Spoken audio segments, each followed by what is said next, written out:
Hi friends, thanks for joining me. It's Morag here, and today I shall be using the December 2023 hip kits.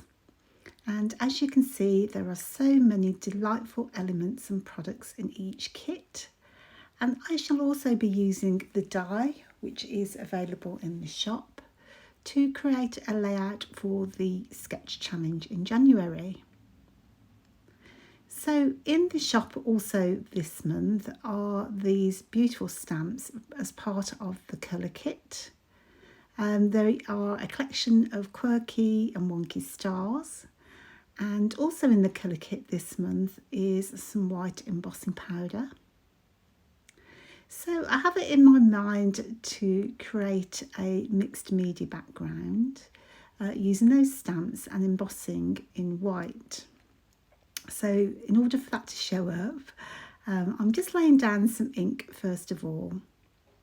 And I really wanted to go with a kind of a pale blues and lilac theme for my background. And in the colour kit this month, there is actually an ombre ink pad. But I shan't be using that one for this particular layout, just so that I can use my kind of silvery cool tones for my layout. So to lay down the ink, I'm just using a little mini brayer. You could use the packaging technique. And as you can see, I've just laid down some pale blue, which was salvage patina. And then I'm just going back over here and there with some broken china, which is a slightly darker teal blue. And you can see the effect that you get with a brayer is that you'll get those kind of lines if you wish to. So it's much easier to do that than with the packaging. But in fact, I do go back over with a small paintbrush to create more lines and drips as I need to. So you can see that gorgeous stamp is just a mixture of stars, as I've mentioned. So I'm just going to pick out some papers to back my photo. And I love the pretty patterns that you get in the main kit each month. And of course they are exclusive to Hip Kit. So Kimberly and Kim create these beautiful papers each month. And of course they know exactly what we like. So I'm going to double map mine onto, I was going to do pink then blue, but I thought actually if I do it the other way around, it might just show up a little bit better against my background. Although I was a little reluctant to cut into my papers because I do like to have a little stroke first. So just to add a bit of texture, I do like to use just a distress tool just to ruffle up the edges a little bit. So my thought is I'm going to apply the stars going across the page as per the sketch. Well, actually, the sketch had some branches going out from the top of the photo and then stars coming down. So this is just my interpretation. As with all sketches, really, you can just use it as a starting point. You can adhere to the sketch quite closely. It's just really to encourage you to take part and create something. It's been a little while since I've done any embossing, so I thought I'd start easy. With this kind of pattern, you don't really have to be too precise with your stamping, and some of it will be covered up. But I've forgotten just how much fun it is when you see the inks, the embossing powder start to melt and reveal the pattern. And it just looks so pretty in real life. It's just quite hard to pick up on a photo. So I'm just using the Versamark there, and as you can see, I'm just twisting the stamp so it's not too regular. And then I'm just putting a generous amount of the embossing powder on to my page, and that will stick to that Versamark ink. And then just tipping the excess back into the pot and making a complete mess. So since creating this video, I've actually bought myself a little desktop hoover, so it can go around and vacuum up all those little bits and pieces for me. So you just heat set that embossing powder to reveal that nice texture. I'm just going to fill up the gaps at the end.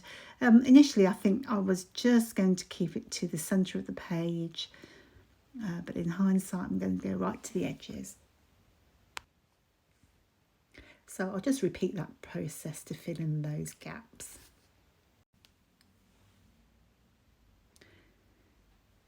So I really love how this has turned out, but because it's a wintry photo, I thought I might add a little extra sparkle. So I'm just using some glue. In this case, it's Mod Podge that I have in my stash. And I've just pulled out some glitter that I also had in my stash.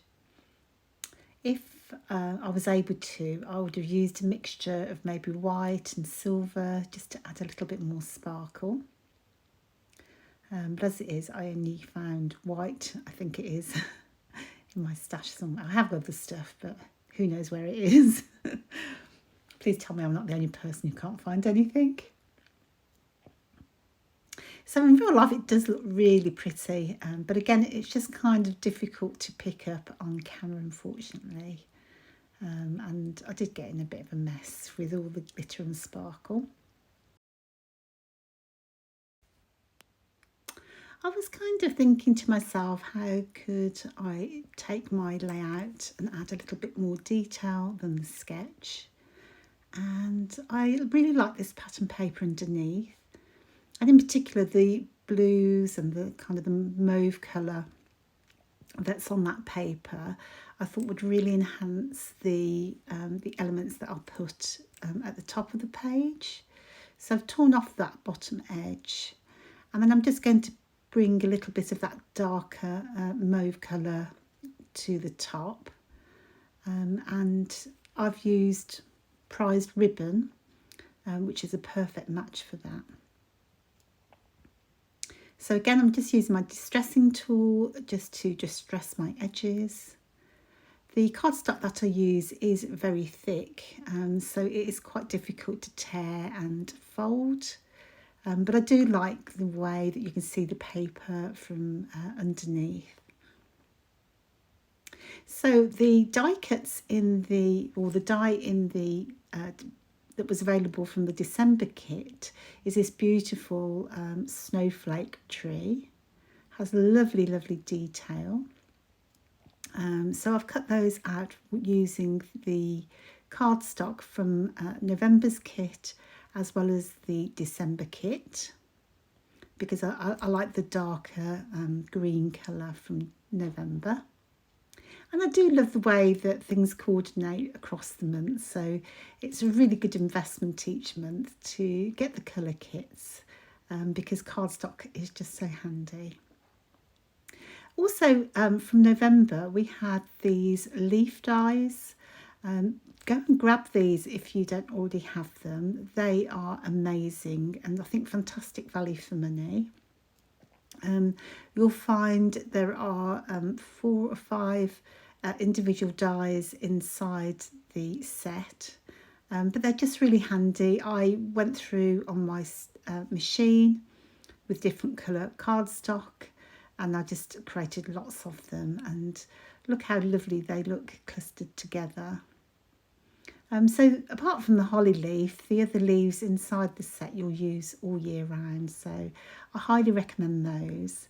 They'll go through your cardstock like butter as well, so a really good investment for clustering. So I chose 3 colours, that lilac colour, the dark green and the lighter green, and I just love how it's turned out really, because it makes such beautiful clustering. Those foam stickers I think were from the main kit. I always forget, my apologies.